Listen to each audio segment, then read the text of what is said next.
So magwala, good morning ano. Ito na nga pala yung gamot ko sa uric acid ano, dito sa aking namamagang paa. So yung nilagang bayabas. So, ito atin ang inumin ano. Mapakaganda ng kulay no. Mga gulay oh. Ah, kayang kaya. Ay para lang emperador eh. Oh. Napakaganda ng kulay oh. Para lang din beer. Para lang din ako inom ng beer oh.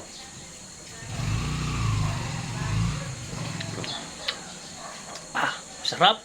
Lasang guava jelly. Guava jelly. Guava jelly? Yung palaman, parang ganun eh. Ano lasa? Sarap, lasang emperador. Lasang paligo. Lasang beer. Lasang bayabas. Ah, hindi, masarap nga. Masarap ba? Napaganda ng kulay eh. Oh. Oo nga. Dapat yung biduhat pa kasama yan eh. Wala na, para kang nanganak doon. Parang beer. Beer na beer. Di, pa yung pulutan. Pinakawanan niya mga ano niya, mga herbal, gamot yan. Sarap. Nanay, tatagay din daw. Oh.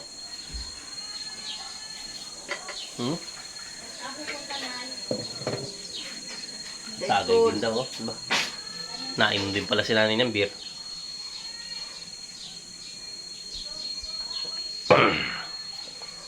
Sanay na ako uminom ng mga herbal. Sarap.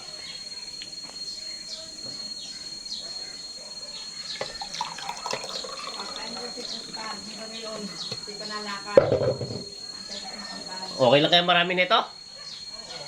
May pangatlong shot ko na to eh. Masarap nga.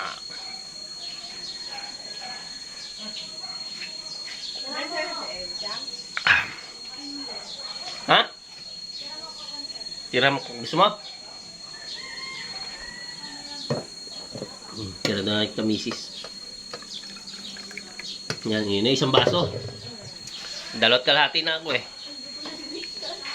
Ay, magulay. Tinira ko na yung aking nilagang daw ng bayabas. Masarap.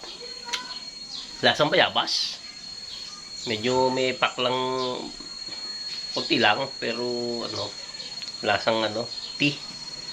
Pwede nga ano eh. Patakan ng kalamansi. Papatakan mo ng kalamansi, tapos konting asukal. Eh, bawal na sa akin asukal eh. Ay, ano, parang nesty. Nesty guava. Yun ang lasa. Sarap pala yan. Pwede palang gawing juice. Kalamansi lang katapat nito. Magiging ano na yan, parang yung juice. Nesty. Nesty na ang dating. So, magulay. Ito mga, thank you for watching. Mamaya, kukuha ulit ako ng ano, dahon doon. Dami pa. Para masubukan kung talagang medyo na himpil-himpil na yun. Medyo na ano na nawala na yung pulang-pula. Anong kan eh, pulang-pula yun eh. Parang ano eh. Medyo okay na. So, di ma, thank you for watching. God bless. Bye-bye.